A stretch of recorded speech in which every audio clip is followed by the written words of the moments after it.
प्रभु प्रिय संतानों से विशेष अनुरोध है कि इजी वे मुरली दर्शन चैनल को सब्सक्राइब अवश्य करें, रोज नोटिफिकेशन मिलते रहें, उसके लिए ऑल पर टच अवश्य करें। साथ साथ वीडियो अगर अच्छा लगा हो, स्पष्ट समझ में आया हो तो अवश्य सभी को शेयर करें और लाइक भी करना ना भूलें। अगर कुछ त्रुटि हो तो कमेंट बॉक्स में जाके अपने इस भाई को कमेंट भी करना ना भूलें। इन्हीं शब्दों के साथ आप सभी खुश रहें, खुशहाल रहें, खुशियां बांटें। तो आइए चलते हैं, सुनते हैं बाबा की मुरली का सार। 29 दिसंबर 2023 साकार मुरली का सार। बाबा हमेशा कहते हैं, बच्चे प्रश्नों से पार सदा प्रसन्न चित्त रहो। इस यज्ञ में आने के बाद भी, ज्ञान सागर की पालना लेने के बाद, उसका ज्ञान प्राप्त करने के बाद भी कई आत्माओं में अनेक प्रश्न बने रहते हैं, उस उलझन में उलझे रहते हैं। हम कईयों से मिलते हैं। इसलिए एक बहुत सुंदर बात किसी ने कही, अधूरा ज्ञान धोखेबाज। फुल नॉलेज फुल बनो। हर बात को पहले गहराई से सुनो, फिर समझो। एक बात के कई पहलू होते हैं, उन सारे पहलुओं को अपनी बुद्धि में धारण करो, फिर ये ज्ञान की मुरली सुनना सीखो। बीच बीच में आपको बताता रहता हूं, जैसे शिव बाबा कहते हैं, बच्चे इस बमोर को आग लगनी है। तो कौन से बमोर को? उस बमोर को तो लगनी है, लेकिन ब्रह्मा को स्पेशल शिव बाबा पढ़ा रहा है, बच्चे ये जड़ जड़ी भूत हो गया है ये शरीर, इसको आग लगनी है। बच्चे अब लग जाओ अच्छे से, आग तो लगनी है। तो बाबा डबल उधर की भी बात करते और व्यक्तिगत रूप से भी। ऐसे हमें भी बाबा की बातों को कुछ व्यक्तिगत और कुछ व्यवहारिक बाहर की दुनिया के हिसाब से उठानी चाहिए। क्वेश्चन मार्क हमेशा टेढ़ा होता है और टेढ़ी चीज तो ठीक होती नहीं है वैसे भी। तो आज हेडलाइन में ही बाबा ने कहा, मीठे बच्चे प्रश्नों में मूंझना छोड़ मन मनाभव होकर रहो। देखो बाबा ने कितना अच्छा प्रश्नों का उत्तर दिया पहले ही 2-4 शब्दों में। क्या कहा? मीठे बच्चे प्रश्नों में मूंझना छोड़ मन मनाभव रहो, बाप और वर्षे को याद करो, पवित्र बनो और बनाओ। इस कार्य में लगो। तपस्या होती नहीं, अनुभूति कहां से होगी? अगर अनुभूतियां नहीं होगी, एकाग्रता नहीं बढ़ेगी, तो अनेक प्रश्नों के जो उत्तर, जो अनुभूतियों के द्वारा बाबा कराने वाला है, उत्तर देने वाला है, वो तो आप कभी कर ही नहीं पाएंगे। बहुत सारे प्रश्नों का हल अनुभूतियों में प्राप्त होता है, ये बात हकीकत है। इसलिए तपस्या करो, पवित्र बनो, दिव्यता को धारण करो और औरों को भी कराने की सेवा में लग जाओ। ये प्रश्नों को छोड़ो। और सत्य तो ये है, वर्षों वर्ष बाबा के बनने के बाद कभी कभी अचानक मुरली में बात आती है, अरे बाबा ये तो मेरे मन में था, अच्छा ये उत्तर है इसका। अच्छा पहले ही चले जाते इस प्रश्न को लेकर के, है ना। कहने का मतलब जो चीज है उसको तो धारण करो, जो समझ में आ रहा है उसको तो समझो, जो नहीं आ रहा है उसको रखो साइड में। मैं बारंबार कहता हूं कि कोई भी माता पिता अपने बच्चे को ना गलत गाइड करेगा, ना गलत चीजें खाने को देगा। एक माँ ने तस्मई परोसी बच्चे के लिए। मैंने हमेशा एक कहानी देता हूं, तस्मई माना खीर का एक बड़ा रूप, रबड़ी के बीच में जाकर के ड्राई फ्रूट वगैरह पड़ा, तो उसमें इलायची के दाने वाने ही पड़े थे। बच्चे ने वो तस्मई फेंक दी। बोला मम्मा ये क्या काला काला पड़ा है इसमें, ये मच्छर पता नहीं मक्खियों की मुंडी है क्या, ये चींटे हैं, तुमने सही। बोला बेटा अरे तू हमसे पूछ तो लेता, थोड़ा धीरज धर मनवा, धीरज तो रखो, पूछ लेते। हाँ, अगर मान लो हम नहीं तो थोड़ा वो निकाल के देख लेते, चेक नहीं समझ में आता, हाँ काली मिर्च और वो इलायची के दाने, तो उसे निकाल के साइड में रख देते। अरे बाकी तो खीर खाओ कम से कम, जो जरूरत की है ना, इतना तो भरोसा करो। एक बात बहुत सुंदर किसी ने कहा, ट्रस्ट, जो ट्रस्ट है, जो विश्वास है, वो बहुत बड़ा गुण है, बहुत बड़ी क्वालिटी है ह्यूमन लाइफ की। बिना ट्रस्ट के आप जिंदगी में कुछ नहीं कर सकते। इसलिए बाबा पर, बाबा के ज्ञान पर ट्रस्ट तो करना सीखो। मीठे बच्चे प्रश्नों में मूंझना छोड़ मन मनाभव रहो, बाप और वर्षे को याद करो, पवित्र बनो और बनाओ। प्रश्न, शिव बाबा तुम बच्चों से अपनी पूजा नहीं करवा सकते क्यों? अरे वाह, बाबा कहते मैं तो आप बच्चों का ओबीडियंट, मोस्ट ओबीडियंट सर्वेंट हूं। तुम बच्चे मेरे मालिक हो, मैं तो तुम बच्चों को भी नमस्ते करता हूं। नमस्ते। बाबा कितने निरहंकारी बच्चों को नमस्ते करते हैं। गीत सुना, सुन लिया करो कभी कभी। बाप है निरहंकारी, बच्चों को भी बाप समान बनना है। मैं तुम बच्चों से अपनी पूजा कैसे कराऊंगा। अच्छा बच्चे, मेरे तो पैर भी नहीं है, शिव बाबा के तो हाथ पैर है नहीं। बिनु पग चले सुनई बिनु काना, बिनु कर कर्म करई विध नाना। आनंद रहित सकल रस भोगी, बिनु वाणी बक्ता बड़ जोगी। ये सारी महिमा है उस निराकार की, है ना। मेरे तो पैर भी नहीं है, जिसको तुम धुलाई करो, तुम्हें तो खुदाई खिदमत वगार बन करके विश्व की सेवा करनी। विश्व की सेवा करना ही ईश्वर की सेवा है ना। ईश्वर के हाथ पैर थोड़ी है जो दबाओगे और वो करोगे। गीत बजाया आज बहुत ही सुंदर, सुनते तो हैं सभी और बीच बीच में सुनते रहें तो बहुत अच्छा है। मैं बार बार गीत सुनने के लिए क्यों कहता हूं, ये आप जानते हो कि आज श्वेत वस्त्रधारी भी अनेक बीमारियों से जूझते, कौन सी तन की हो तो चलता है। गला खराब तो ठीक हो जाएगा, सर दर्द है तो ठीक हो जाएगा, गर्दन इधर तो ठीक हो जाएगी, लेकिन ये जो मन की बीमारियां हैं, डिप्रेशन, टेंशन, वर्षों वर्ष से डिप्रेशन में थे, फिर भटक गए। भाई ये मुरली नहीं सुनते थे क्या? है सूखी सूखी मुरली पढ़ते थे, मुरली के साथ थोड़ा गीत, थोड़ा वो है। ये तो हमारे यज्ञ की एक शोभा है। ये सब चीजें सीखो, इन सब चीजों को। खाली बीके बनना सब कुछ नहीं है। देखो बच्चे, निर्बल से लड़ाई बलवान की ये कहानी है दिए और तूफान की, है ना। चिंता नहीं करो, घबराओ नहीं। हम छोटे दीपक ही से एक नन्हा सा दिया है, लड़ने चला। हम छोटे हैं लेकिन बाप हमारा बहुत बड़ा है, इसलिए हारिए ना हिम्मत और भुलाइए ना शिव बाबा। ओम शांति। निराकार शिव भगवान वाच, निराकार शिव भगवान वाच। शिव बाबा निराकार है ना, और सब आत्माएं जो शिव बाबा कहती हैं असल में वो भी निराकार हैं। हम सब देह धारण करे बैठी हैं, हम सब भी आत्माएं क्या है, निराकार हैं। लाइट ऑफ वाइट, सूक्ष्म, जो साइज और वेट दोनों से लेस, मतलब नहीं है उनका, उसका कोई भी। देखो बच्चे, निराकारी दुनिया में रहने वाले बाप भी और बच्चे भी यहाँ पाठ बजाने के लिए साकार में आए हो। अब हम सबको तो पैर हैं। देवी देवताएं, चाहे श्री कृष्ण जी हों, श्री रामचंद्र जी हों, बड़े बड़े राजा हों, महात्मा हो, संत हो, ऋषि हो, मुनि हो, बच्चे उनका तो शरीर होता है, उनके तो पैर होते हैं। शिव बाबा बार बार कहते, बच्चे मैं आप बच्चों का ओबीडियंट सर्वेंट हूं, मेरे पैर नहीं है जो तुमसे धुलवाओ। जैसे अन्य लोग धुलवाते हैं, नहा के फिर उसकी खीर बनवाते हैं, चरण धुला के पिलाते हैं, चरणामृत, है ना। तो देखो बच्चे, बाप तो करते हैं वंदे मातरम, माताओं को फिर क्या करना है, हाँ बाबा के कार्य में खड़े हो जाना है, बाबा को नमस्ते करना है। जैसे सलाम वालेकुम कहते हैं ना, सो भी बाप को पहले नमस्ते करना पड़ता है, फिर बच्चे करते हैं। अब यहाँ भी मुरली में देखो, पहले रूहानी बाप रूहानी बच्चों को नमस्ते करते हैं, फिर हम भी कहते हैं बाबा जी नमस्ते। पहले तो बाबा ही करता है ना। बाबा की निरहंकारिता। आप सभी ने माउंट आबू में हिस्ट्री हॉल देखा होगा, नहीं तो देख लेना। दादियां हमारी कहा करती हैं कि बाबा, ब्रह्मा बाबा के तन में बाबा आते थे ना, तो जब मुरली पूरी हो जाती थी और मुरली पूरी शुरू होती थी, गीत के बाद ये मुरली के अंदर से प्रश्न उत्तर डाला जाता है ताकि हमारे एक एक चीज समझ में आ जाए। तो ब्रह्मा बाबा ठीक ठाक थी, बुजुर्ग थे।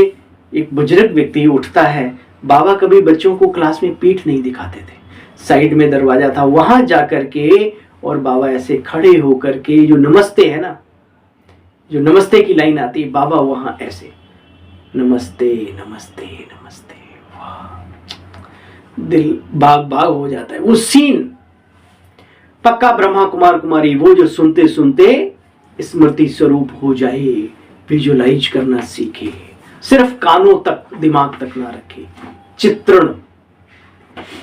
बाबा कहते बच्चे, बाप को पहले नमस्ते करना पड़ता है। कहते हैं बाबा बच्चे, मैं तुम्हारा ओबीडियंट सर्वेंट हूं। आई एम ओबीडियंट सर्वेंट, बेहद का सर्वेंट हूं, बेहद का। जानते हैं कि बच्चों को माया बहुत तंग करती है, बहुत कड़ा पार्ट है, बहुत अपार दुख अर्जुन आने वाले हैं। क्या कहा बाबा ने? अभी तो कम माया कर रही है, आगे बहुत कुछ होगा, तो क्या करें? बाबा को छोड़ दें? अरे बाबा जो होगा सो देखा जाएगा। आप हमारे साथ हैं, आपका सिर पर हमारे हाथ है, माया की क्या मजाल है। हाँ, वो आपने पहले बता दिया, अच्छी बात है। सब कुछ बाबा पर छोड़ो, आपने अपनाया है तो रास्ता भी आप साफ करेंगे, इतना मुझे विश्वास है। बस अर्जुन, बहुत दुख आने वाले हैं, डरने की बात नहीं बच्चे। अभी तो रावण राज्य है ना, तो भारतवासी ही रावण को जलाते रहते हैं, तो सिद्ध है रावण राज्य में अभी सब हैं, रावण को जलाते हैं, इसका मतलब रावण का राज्य है, साम्राज्य है। शिव बाबा कहते देखो मेरे खिदमतगार बच्चे नंबरवार हैं, सब एक जैसे नहीं है। स्वर्ग में तो खिदमत की कोई दरकार नहीं, ये तो यहां ही से सर्विस करनी है बाबा की। खिदमतगार बच्चे भी नंबरवार हैं, सबकी पूजा तो कर न सके। यज्ञ भी ये भारत में ही होता है, यहीं रचा जाता है। और भी यज्ञवादी, अब तो खैर पूरे विश्व में कनेक्टिविटी हो गई ना, तो जहां जहां गए हैं, रह रहे हैं, वहां यज्ञ आदि करते हैं। बच्चे पवित्र बन, तुम बच्चे भारत को स्वर्ग बनाते हो। यह बड़ी हॉस्पिटल है जहां योग द्वारा एवर हेल्दी एवर वेल्दी आत्माएं बनती हैं। बाप कहते मुझे याद करो, वो आत्माएं धन्य हैं जिन्होंने अपनी जगह, जमीन, अपनी ताकत ईश्वरीय कार्य में लगाई है, जहां अनेक आत्माओं का भाग्य बनता है। अरे वो ईंट और सीमेंट भी बड़ी धन्य है, जहां मनुष्य से देवता बनने के लिए आत्माएं आती हैं और अपनी तपस्या करती हैं, सेवा करके भाग्य बनाती हैं। कम बात है क्या? सोचा करो, सोचा करो, ठीक है। बाप कहते मुझे याद करो, पहला नंबर विकार है देह का अभिमान। बच्चे इसको तोड़ते जाओ। कैसे तोड़ेंगे भाई? बोलो। ब्रह्मा बाबा खुद इतनी महान ताकत होते हुए भी रोटियां बनाते थे फुल के बच्चों के साथ, उपले पाथते थे। ये दो गायन है, बाबा बहुत कार्य करते थे बच्चों के साथ। तो बच्चे मन नहीं बाबा, बोला नहीं बच्चे, शिव बाबा का यज्ञ है, इस बाबा को भी तो अपना भाग्य बनाना है ना। जब जिसने अपना सब कुछ कुर्बान कर दिया उसको भी इतनी फिक्र है। ऐसे ही नहीं नंबर 1 में चले गए भाई। तो देह अभिमान को तोड़ना है तो जाओ आश्रम में, खाली मुरली सुन के लंगोटी लपेट के मत आया करो। वहां दीदियों से पूछा करो, जो भी निमित्त आत्मा है, भैया जी, दीदी जी, कोई सर्विस हो तो बताओ, कोई सेवा, आज मेरे पास आधा घंटा है, वो बता देंगे आपको। आपकी नजरों में भी बहुत कुछ रहता है, साफ सफाई, इधर उधर कुछ लाना, कुछ ले जाना, है ना, बहुत सारी चीजें। आपको पहले शौक चाहिए, और ये शौक तब पैदा होगा जब देह का अभिमान टूटा होगा। अकड़ कुछ करने नहीं देती। दुनिया में एक बड़ी खूबसूरत कहावत है ना, झुकता वही है, सुनता वही है, समझता वही है, बोलता वही है जिसमें जान होती है। अकड़े हुए रहना तो मुर्दे की पहचान होती है। तुम बच्चे जानते हो विनाश की सीन भी बड़ी दर्दनाक है। उनके पहले बाप से वर्षा ले लेना है। बाप कहते अब मेरे बनो, अर्थात ईश्वर की गोद लो। अनेकों की गोद लेते आए, एक बार प्रभु की गोद का आनंद भी लेके देखो तो सही। शिव बाबा बड़ा है ना, तो तुमको प्राप्ति भी बहुत है। स्वर्ग के सुख अपरम अपार हैं। नाम सुनते ही मुख में पानी आ जाता है। मनुष्य कोई मरता है तो कहते हैं स्वर्ग पधारा। कहां स्वर्ग पधारा? कि तो दूसरी दुनिया में पैदा होगा आके। वास्तव में हम सब अब स्वर्ग में पधारने की तैयारी कर रहे हैं। अरे भाई, कोई तैयारी की होगी तब तो स्वर्ग में जाएगा, ऐसे ही सारे स्वर्ग में चले जाएंगे, वहां भी नरक बन जाएगा भाई।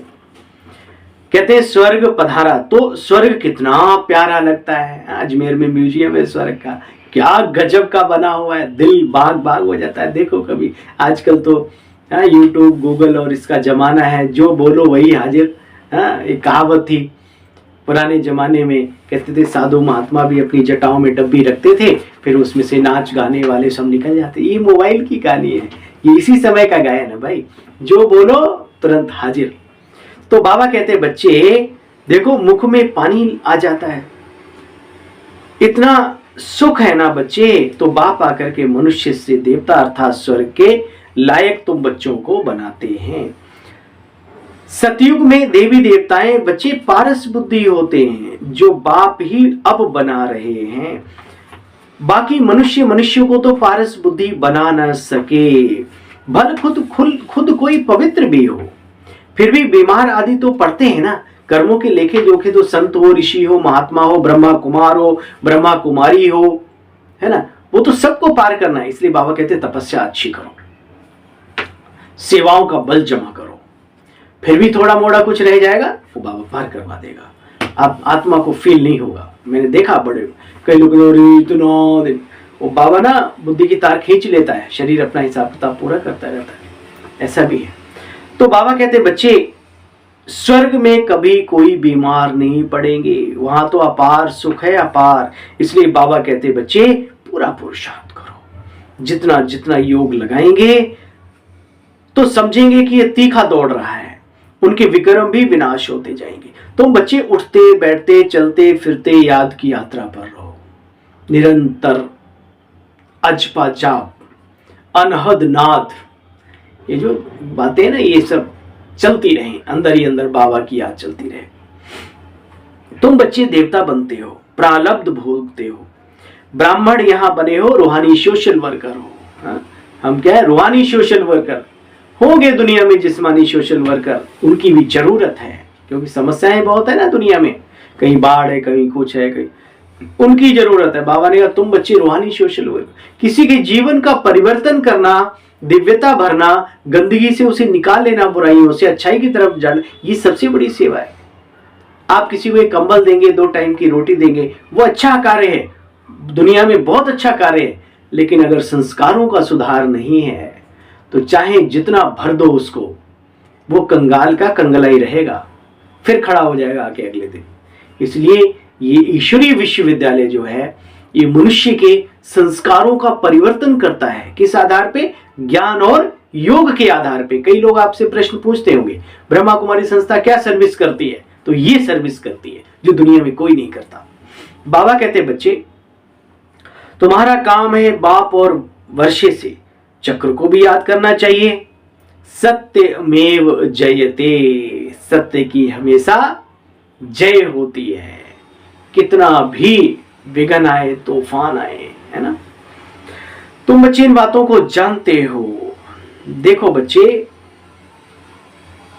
चलते चलते बाप की याद से विचंती हो जाएंगे। जयते माना माया पर जीत पहनेंगे। कितनी समझने की बातें हैं, यहां कायदे हैं। हंसों की सभा में बगुले बैठ ना सकें।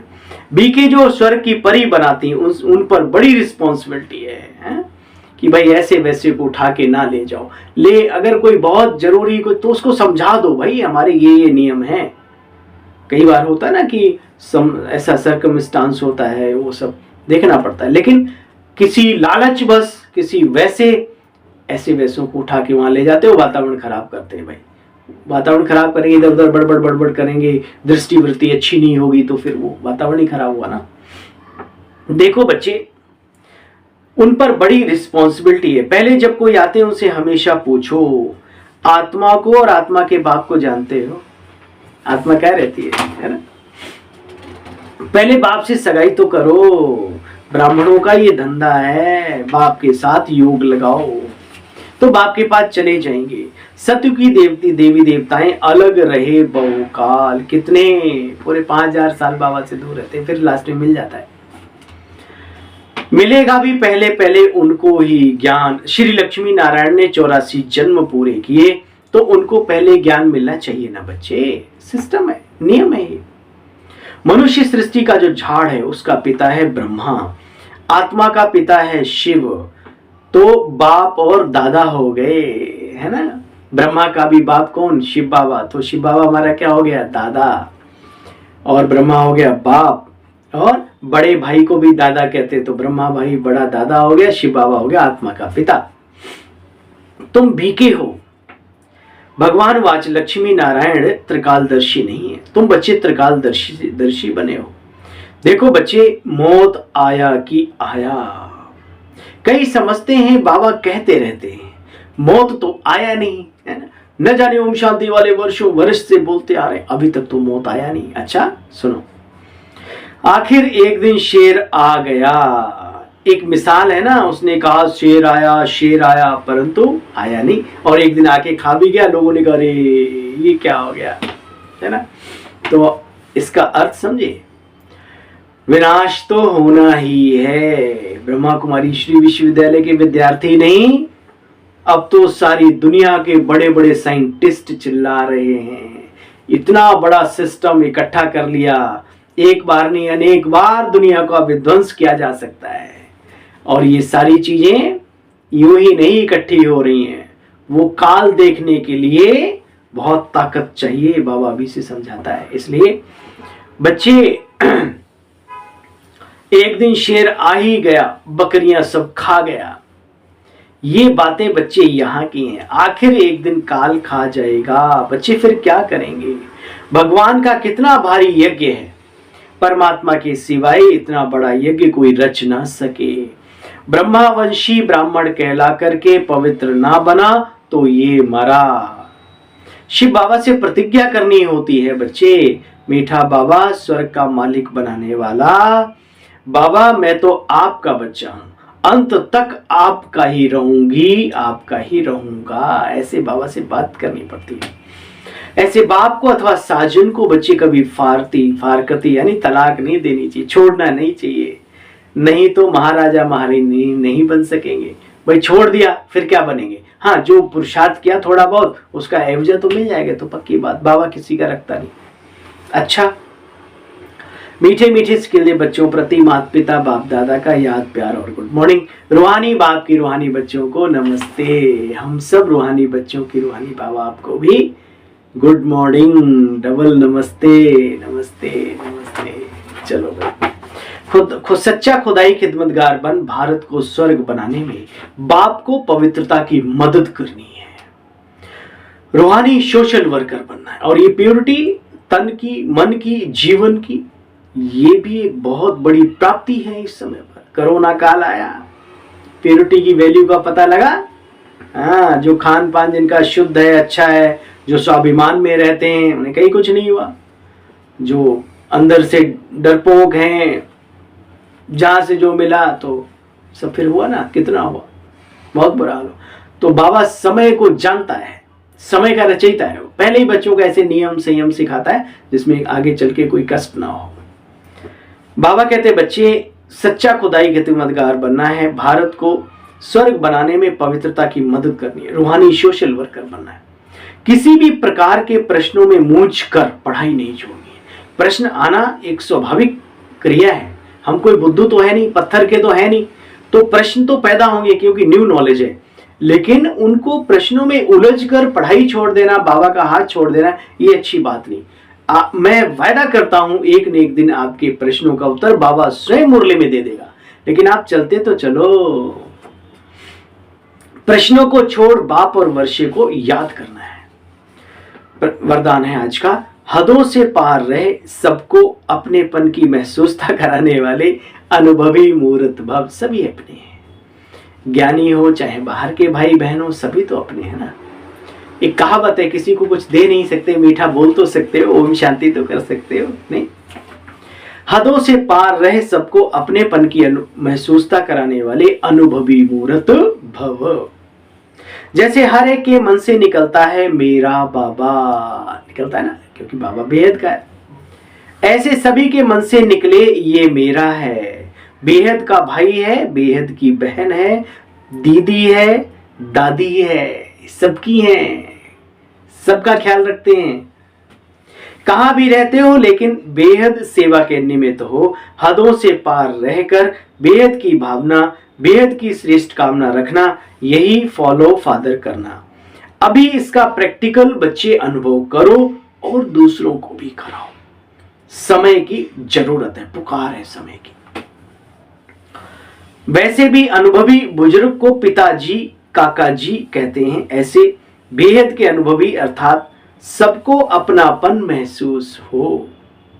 मेरा तेरा खींचाता नहीं, ये वो सब छोड़ो, कब तक लगे रहोगे। और आप करते हो तो आपके पीछे वाले भी फिर छोटे छोटे वो वही सीखते हैं, वो सारा लोड आपके ऊपर जाएगा, भुगतान तगड़ा है। बाबा कहते हैं बच्चे ऐसे बेहद के अनुभवी अर्थात सबको अपनेपन का महसूस हो। इस सभी कहें कि मेरे अपने हैं। स्लोगन है उपराम स्थिति द्वारा उड़ती कला में उड़ते रहो तो कर्म रूपी डाली के बंधन में फंसेंगे नहीं। समझ में आया? उपराम स्थिति द्वारा उड़ती कला में उड़ते रहो तो कर्म रूपी डाली के बंधन में फंसेंगे नहीं। ठीक है, अकर्मी बन जाएंगे। ओम शांति, ओम शांति। सभी भाई बहनों को अपनी सेवा साथी भाई की ओम शांति स्वीकार हो।